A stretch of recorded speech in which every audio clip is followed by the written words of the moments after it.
कांग्रेस के साथ कुछ भी अच्छा नहीं हो रहा है। हर तरफ से कांग्रेस के लिए बुरी खबरें आ रही हैं।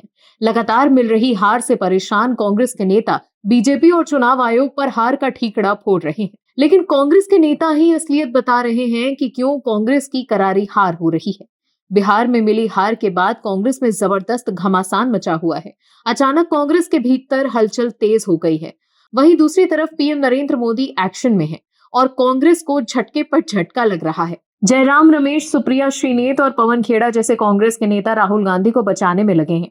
लेकिन अब जो हुआ है उसके बाद कांग्रेस की चिंता जरूर बढ़ गई होगी। क्या है पूरी खबर, बताते हैं आपको इस रिपोर्ट में। दर्शकों, बिहार में हार के बाद कांग्रेस के नेता वोट चोरी का आरोप लगा रहे थे, लेकिन अब पार्टी के बाद समझ आ गई है कि क्यों हार हुई है। ऐसे में बिहार विधानसभा चुनावों में कांग्रेस की हार के बाद पार्टी ने कड़ा रुख अपनाया है। पार्टी विरोधी गतिविधियों में शामिल पाए गए 43 नेताओं को कारण बताओ नोटिस जारी किया गया है। इनमें पूर्व मंत्री और पूर्व विधायक भी शामिल हैं।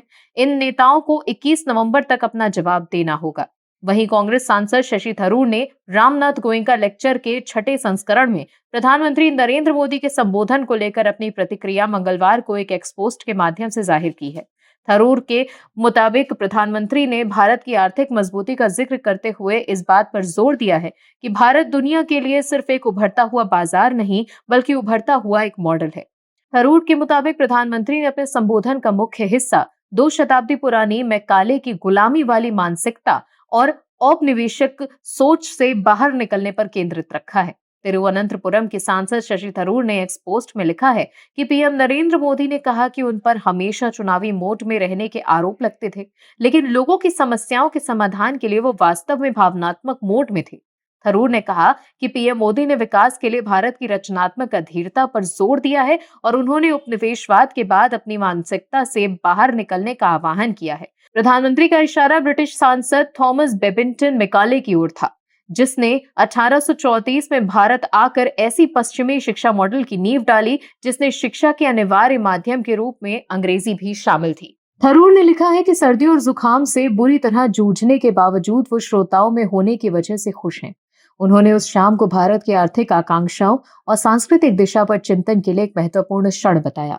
वो लिखते हैं, कुल मिलाकर प्रधानमंत्री के संबोधन ने एक आर्थिक दृष्टिकोण और इस पर कार्रवाई के लिए एक सांस्कृतिक आह्वान दोनों का काम किया, जिसमें राष्ट्र को प्रगति के लिए बेचैन रहने का आग्रह शामिल था।